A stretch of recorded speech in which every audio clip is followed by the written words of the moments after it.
Alors aujourd'hui, nous vous proposons une immersion dans un Fab Lab. Le Fab Lab qui ici présent à l'espace créatif de Saint-Quentin, le Fab Lab qui s'appelle le Labo.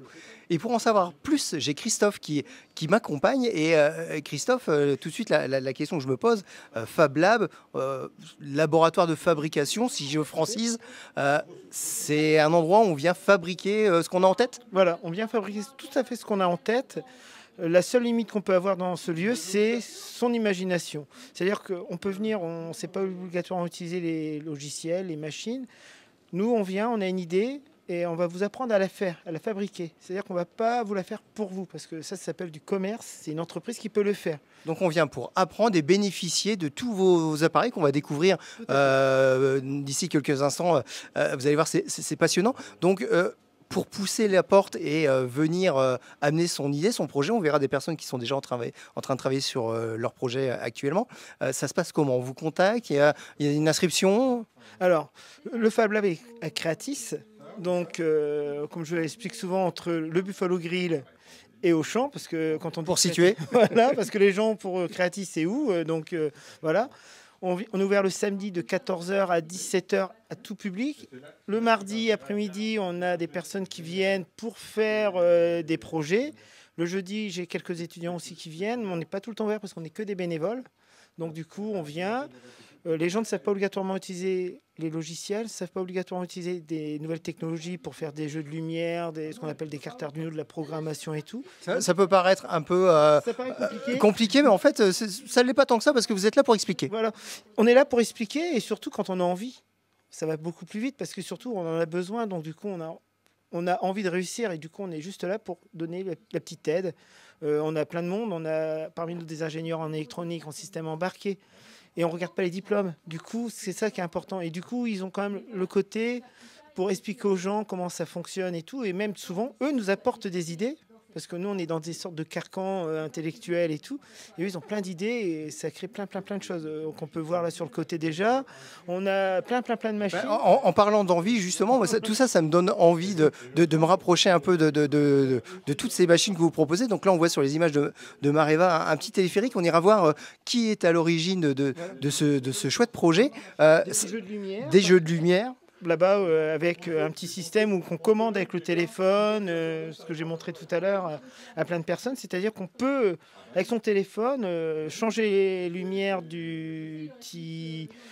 je ne sais pas comment on peut appeler ça, de la petite publicité ou d'un petit... Ouais, on met son petit logo, mais on met son petit dessin, sa petite lumière de chevet, on peut, voilà, on y met ce qu'on veut.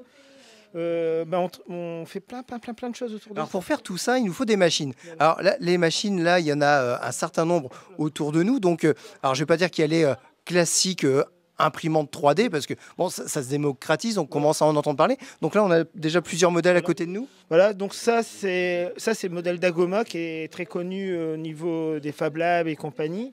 Et là, on a un petit modèle qu'on trouve plus beaucoup, mais qui est très intéressant parce qu'on a besoin de rien faire. C'est-à-dire qu'on met son projet dedans. D'accord. Et tout se fait automatiquement, les réglages et tout. L'avantage d'un Fab Lab aussi, les gens quand ils ont des difficultés, et c'est arrivé assez souvent, on est là pour leur expliquer, pour les aider. Ça, on le redit, hein, vous êtes là pour accompagner les personnes. Voilà, à réparer, à régler les petits soucis ou leur montrer des nouvelles techniques pour les machines et tout. On ne demande pas à ce que les personnes maîtrisent l'outil ou sachent le réparer si besoin. Pas du tout. Et souvent, on a souvent des personnes qui arrivent, qui sont tombées dans le fameux piège Internet, qui font « j'achète une machine, je vais construire tout seul ».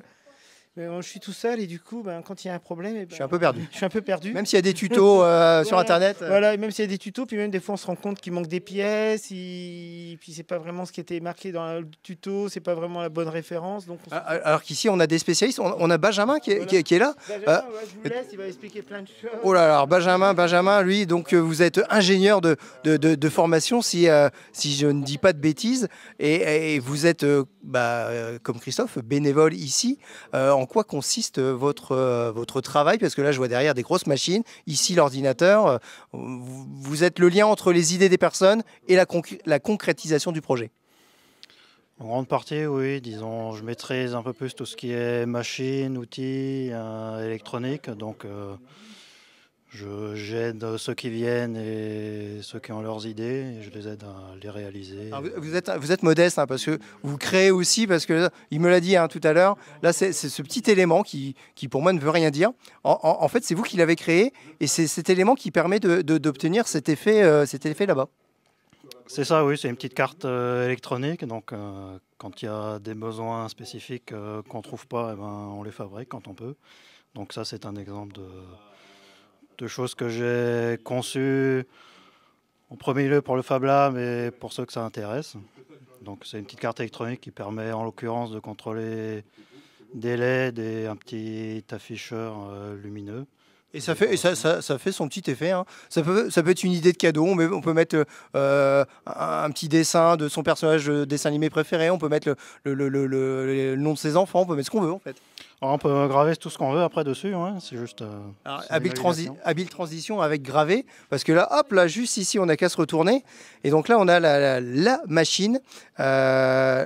Qui sert à graver justement, qui sert à découper. C'est une découpeuse laser, c'est ça? Tout à fait, ouais. C'est une machine de découpe et de gravure laser, CO2 pour être précis. D'accord. C'est, je dirais, la machine qui sert le plus au Fab Lab. Ok, alors elle permet de découper quel type de matière? Parce que là, je vois, il y a du bois, il y a du plexi. Ben, elle permet de couper principalement tout ce qui est organique, donc tout ce qu'on peut trouver sur la machine. Bois, plastique, cuir, on peut graver de la pierre aussi. Ah oui. On peut graver du bois, le cuir aussi. Quand on dit on vient graver les choses dans le marbre, on peut venir le faire ici. Tout à fait. Alors, c'est incroyable parce qu'effectivement, on se dit que la seule limite, c'est son imagination. Et là, je vais reposer la question à Christophe. Est-ce que parfois vous êtes surpris par des idées que vous amènent des adhérents? Oui, on est vraiment souvent très surpris par leurs idées. Par exemple, l'ardoise. Graver dessus, c'était pas une idée qu'on était parti au début. Graver le cuir, on n'était pas du tout parti dessus, et c'est les hasards de discussions, d'idées, de rencontres qui ont fait que. Et même découper certains tissus.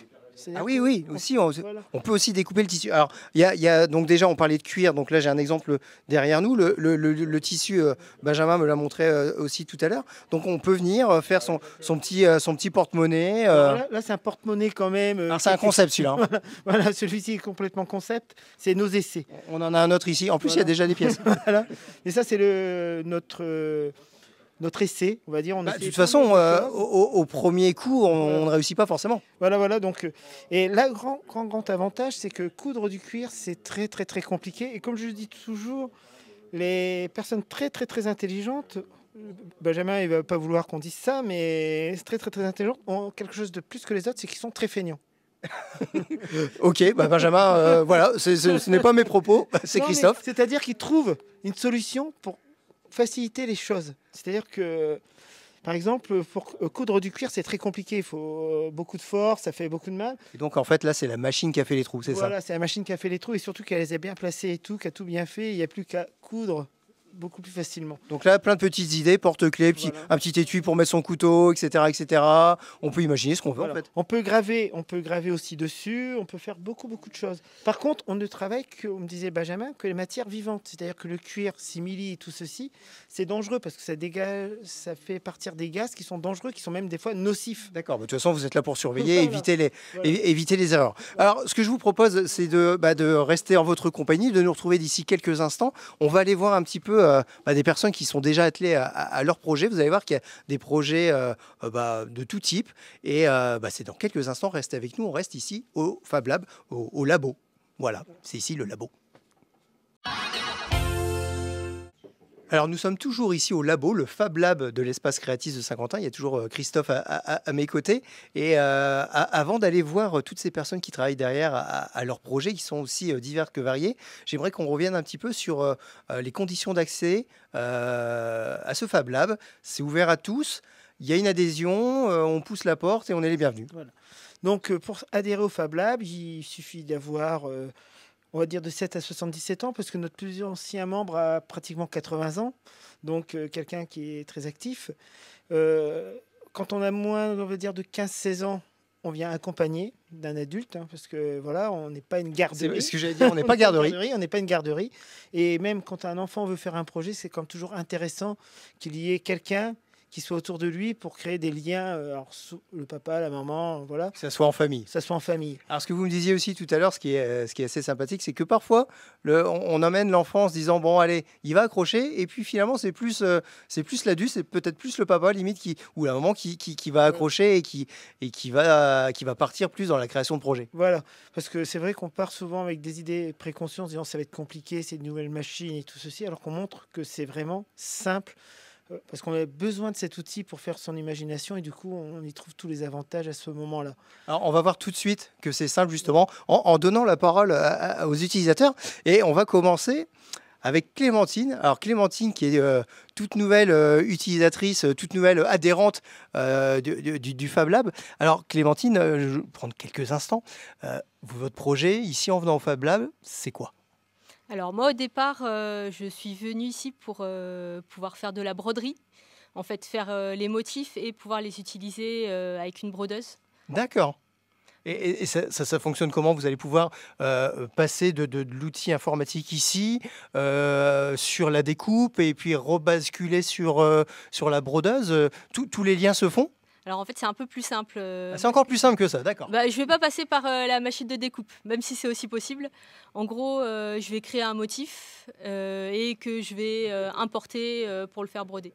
D'accord. Alors ça fonctionne comment? Vous avez un logiciel spécifique? Donc là, je vois, alors pour ceux qui connaissent, il y a le logiciel Inkscape. C'est un logiciel, ça Christophe nous en a parlé. On travaille aussi avec beaucoup de logiciels gratuits. C'est ça. Mais en fait, j'ai pas la dernière version, donc il faut juste que je le mette à jour. C'est votre première séance, hein. On met tout à jour et puis après, on va se lancer. Par contre, tout à l'heure, j'ai vu quelques projets, quelques dessins. On peut les voir? Oui, si je peux les ouvrir pendant la mise à jour. On va essayer de ne pas faire planter le PC. Parce qu'il faut savoir une chose, c'est qu'elle a beaucoup d'imagination et déjà pas mal de projets. Et allez, on croise les doigts pour qu'il ne plante pas. Hein. On va voir. Ouais, si, ça y est. Oh, que c'est mignon. Voilà. Alors ça, c'est destiné à être brodé. C'est ça. C'est ce que je voulais. Je voulais pouvoir broder personnages que j'aime bien. Donc là, en partant sur ces personnages, en utilisant ce logiciel, on est sur du dessin vectoriel, c'est-à-dire qu'on peut l'agrandir, le rapetisser, on l'adapte à la taille qu'on veut, comme ça on peut vraiment voilà, il n'y a pas d'autre mot, à l'adapter sur le support que l'on souhaite. C'est ça, c'est exactement ça. Le but du vectoriel, c'est d'adapter à la taille qu'on veut et de modifier sans pixeliser. Sans perte de qualité. Exactement. Bon, alors c'est votre première séance, on attend que la mise à jour se fasse, on attend que les premiers projets arrivent et on reviendra vous voir. Vous êtes fan de cosplay aussi, si j'ai bien compris, donc on vous verra peut-être un jour déguisé. Alors peut-être pas en poney, mais... Pas en poney, non. Non, bon, on garde la surprise. On va continuer notre petit tour. Christophe, reste avec moi. Donc là, on va se rapprocher. Donc, alors là, c'est un peu la magie de Noël toute l'année, grâce à Nicole et Françoise. Alors, elles font un peu leur timide. Et puis là, c'est un petit peu le moment de la pause, la pause tisane, la pause thé, le tea time, comme on dit. Donc, alors, vous, votre spécialité, c'est Noël. Oui, Noël. J'aime ça. Alors, Noël, mais attention, hein, c'est pas juste on met 3 boules dans le sapin. Vous êtes venu ici avec des idées de folie et on les a vues sur les images depuis plusieurs années. Chaque fois, c'est un défi. Oui, après on essaye de changer tous les ans. Enfin, moi personnellement, tous les ans, j'essaye de changer de déco. Donc, en venant ici, je propose des trucs et puis avec Bruno, on met en place. Et à chaque fois, ça fonctionne du feu de Dieu parce que je vois le manège là, qui tourne derrière, le téléphérique, enfin c'est extraordinaire. Oui, après... Vous êtes modeste. Hein.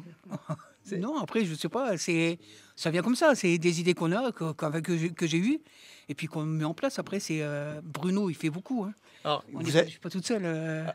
Oui, effectivement. Donc ici au Fab Lab, on fait, mais on est aidé. Ouais. Mais vous avez quand même appris beaucoup de choses. Ah oui, heureusement. Autrement, on ne viendrait pas. Mais encore, si peu, parce qu'on a du mal, tout ce qui est ordinateur ou quoi que ce soit, on n'est pas jeune. Hein. Oui, c'est pas une histoire, c'est pas une histoire de jeunesse là. Et donc là, le projet pour le Noël qui arrive, déjà, on est déjà sur Noël 2023, c'est un calendrier de l'Avent, c'est bien ça? C'est ça.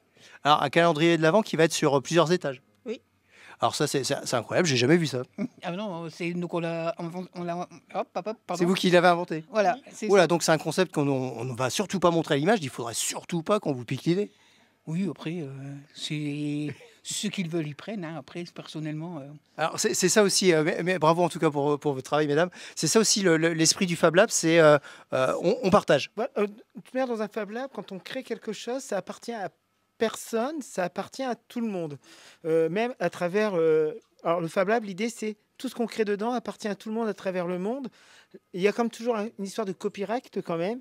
On n'a pas le droit, par exemple, de reprendre l'idée d'une personne d'un Fab Lab pour la vendre. Ah oui, oui. Ça, on n'a pas le droit. Là, on n'est pas dans. Ça, on précise bien, on n'est pas dans un commerce. Si vous avez une idée que vous dites, je vais sortir 400 pièces d'un objet et le vendre, C'est non. Par contre, on a le droit, par exemple, elles inventent un concept qui intéresse quelqu'un, qui veut en faire du commerce. Il a le droit de contacter la personne qui a inventé le concept et là, demander. Et là, c'est un arrangement entre eux, mais ça restera toujours quand même, d'un côté, libre de droit d'utilisation. D'accord, bon, au moins comme ça, les choses sont claires. On continue notre progression et là, on se rapproche de Jean-Pierre. Alors Jean-Pierre qui est l'ami des abeilles.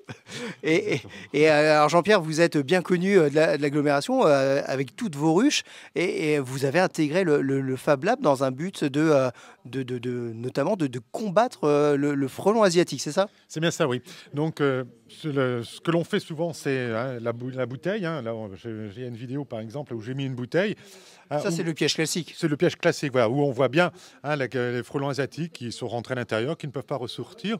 Mais seulement, ce piège a quand même un inconvénient, c'est que tous les insectes, y compris les abeilles, sont piégés et donc ne peuvent pas ressortir.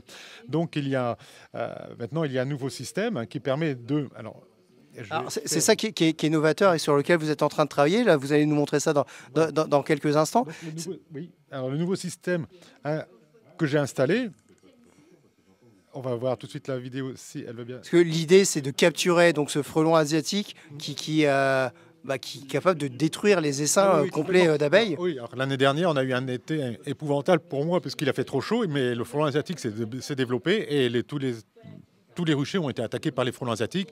Et finalement, il s'avère qu'au fil du temps, on perd des ruches. On perd des ruches. Donc ça, c'est triste. Hein. C'est triste et c'est un gros problème pour les apiculteurs parce qu'il n'y a pas de prédateurs pour le frelon asiatique. Alors, pour combattre justement ce frelon, pour le piéger, vous m'avez montré tout à l'heure une modélisation 3D de l'objet que vous allez sortir ici grâce au Fab Lab. Voilà, donc un système que j'ai pu voir. Hein, donc vous voyez, ça c'est un nouveau système où là, effectivement, le frelon asiatique va pouvoir rentrer, mais également les abeilles peuvent ressortir. Enfin, les autres insectes peuvent ressortir. Donc, parce que le frelon asiatique est plus gros. Et beaucoup plus gros.